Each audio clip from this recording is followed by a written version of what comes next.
Hey folks, this is Brother Mike, and this is Tell Me a Story with Brother Mike. Didn't really even want to do this video, but you know, it's something that I want to share with you. It's about a subject that a lot of people don't like to think about. You know, it's about death. Death is a part of life, people. You know, it's something that we're all going to have to go through. And it's something that everybody dreads, you know. Some people have a big fear of death. You know, I personally do not have a fear of death, you know. I believe that I've been promised eternal life. I think I'm going to get it. You know, I have faith to believe that. And therefore, for me anyway, you know, the sting has been taken out of death, you know.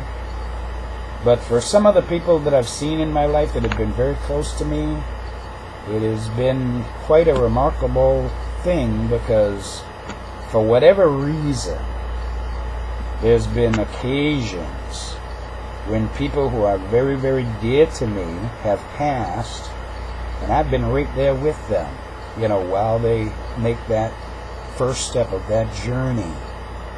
And why, I don't know. You know, what it really means to me in the long run, I don't know. Maybe it'll prepare me for my own demise, you know. But I'm going to tell you about a couple of these incidents, okay?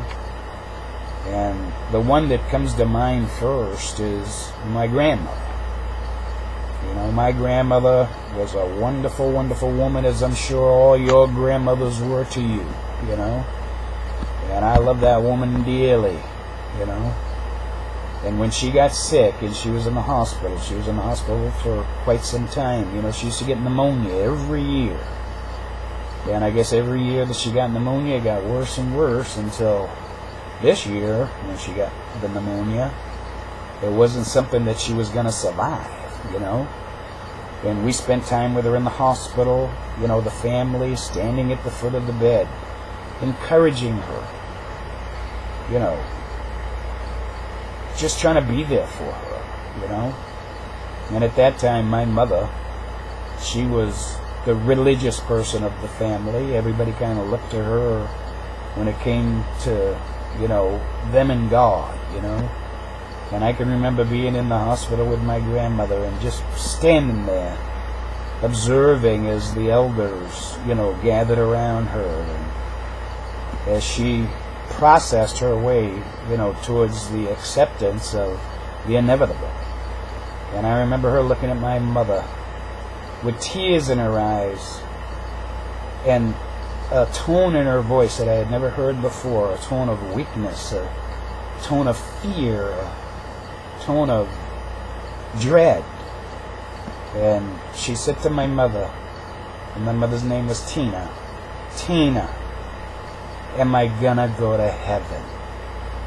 And oh man, it really tore me up, you know what I mean? Because that's when I knew that she knew, you know. And if you have to ask yourself that question on your deathbed, it's not too late, but you could have avoided so much pain, you know, just by asking yourself that question way before your eventual demise, you know, your pending demise. And I can't remember what my mother told her, you know, but it haunted me, you know. And one night I was home and I couldn't sleep. And, you know, nighttime, you know, turned into, you know, 3 a.m. You know, 3 a.m. turned into 4 a.m. and I still couldn't sleep. So I just got up and I got in my car, and don't ask me why, but I drove to the Cardinal Cushing Hospital in Brockton at 4 o'clock in the morning, walked into the hospital, walked past the main desk, went upstairs to where my grandmother was, went into my grandmother's room, and there she was, laying in the bed. And I remember she had like a little bit of drool, you know, coming down off her lip, and I went over to the bedside. There was a box of tissue there, and I dabbed that drool away, and announce myself, Nana, Nana, it's Mikey. But she didn't respond, and, then the nurses came in. I guess she was scheduled to have some kind of a, I don't know, examination or something, because, they got on, both of them got up, grabbed part of the bed sheet, and they had that little gurney next to the bed, and they were going to transfer her over there to that gurney. And 1, 2, 3, they moved her over there. And then one of the nurses just looked at me and said, maybe you should leave the room, and so I left the room. And when I came, and then when they invited me back in the room, they told me that my grandmother had passed, and they asked me if I wanted to stay, and I was like, no, not really, because that's not my grandmother anymore, that's like a shell, and my grandmother's not in there anymore. And I went to work, and did my job. And about 2:30 that afternoon, I was talking to one of my coworkers. I told them what happened, and my grandfather, her beloved husband, he was in a nursing home at the time, and I knew that he probably didn't know, and I knew I probably should go over there and tell him. And they said, yeah, you probably should, and I did. I went over to that nursing home, and I told my grandfather that his wife had passed, and I'll never forget what he said. He says, Michael, nobody will ever know how much I love that girl, and to hear him refer to my grandmother as a girl, and I could just picture them as young people, dating and courting and getting married and, all that, and, I just knew how much he was going to miss her, and the family was glad that I was there. They were glad that she didn't pass, without having somebody there. And I remember my cousin, who was very, very close to her, saying to me, Mikey, what made you go down there? And I couldn't say. I couldn't answer that question, but everybody in the family was glad that I was there and that she didn't have to pass alone, That's one incident. Now, the other incident that happened, and hey, maybe as you get older, you'll have these experiences too. My mother, had cancer. She got cancer, and my sister, who is a registered nurse, was able to take care of her. We couldn't afford to send her any place. And my sister took a leave of absence from work and cared for my mother. Up until the time she died, I was removed geographically. My mother lived in Massachusetts. I was living in Minnesota at the time. I had a good job, I was making good money, and my sister didn't have an income. I come from a pretty poor family, so, my job was to, bite on a bullet and, work and just send money, and that's what I did, until I got that phone call. And my sister said, Mike, you probably better get on a plane and get back here to Massachusetts, because I don't think Mom's going to last very long,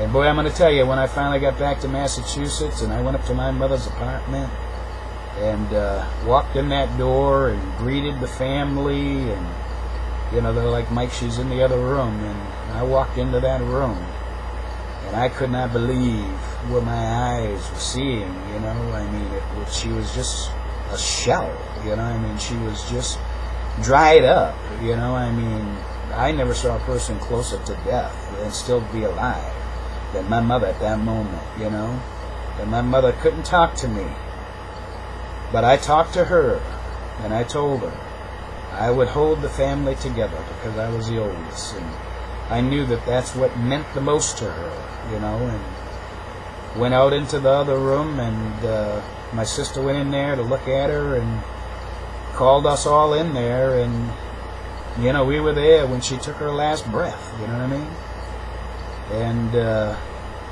my mother held on until I got there to die.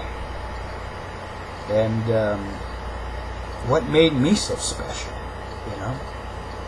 But I have diligently attempted to do what I promised her, which is to hold the family together, we have a dysfunctional family. We have a lot of issues and problems in our family.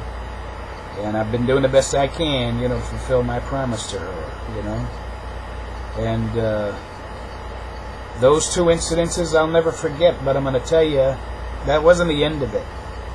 About 3 months after my mother passed, my father, who was a walking drunk, many health problems as a result of his alcoholism, I went back to Minnesota, and the guy didn't even have a phone. I had to buy him a phone, just so he would, have some way of communicating with him. I didn't want him to feel alone, you know what I mean? And, he was getting sicker and sicker, and I was like, well, Dad, hang on there, you know what I mean? And, I'll try to come out as soon as I can. Well, I called up a couple of times, and, no answer. I'm like, gee, what's wrong with Dad? You know what I mean? And I was really the only sibling, that ever cared for him, Nobody even had the decency to let me know that, he was in the hospital.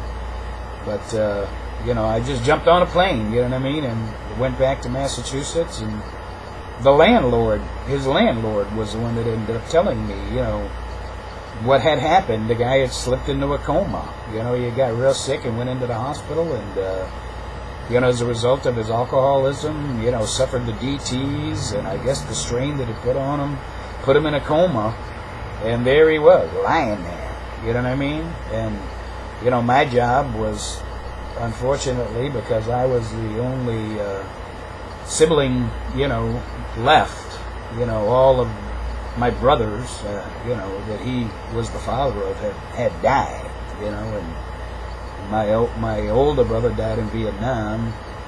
My second brother, who was the product of a marriage that he had in New York, that, he was married to this woman the same time he was married to my mother.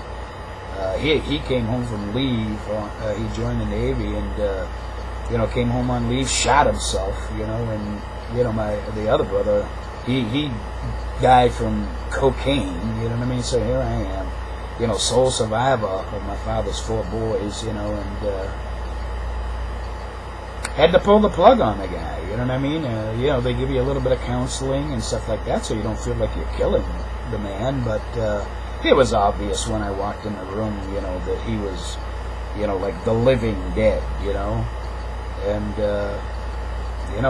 they pulled the plug, and I stayed with him for a little while, but, he was totally unresponsive, and again, my father wasn't in that body anymore, and I just didn't feel like hanging around watching him expire. He didn't even know what day it was, you know what I mean? So, I left and, went back to Minnesota and, assimilated that experience. But, those 3 experiences, in a way I was glad, about all 3, that I was able to be there for my grandmother, that I was able to assure my mother, that I was going to do her will, which is to keep our family together, and take care of the rest of our people, and I'm glad that I was there for my father, because if I hadn't been there, nobody else would have been there, And I tell you, I hope that when it's my turn, somebody's going to be there for me,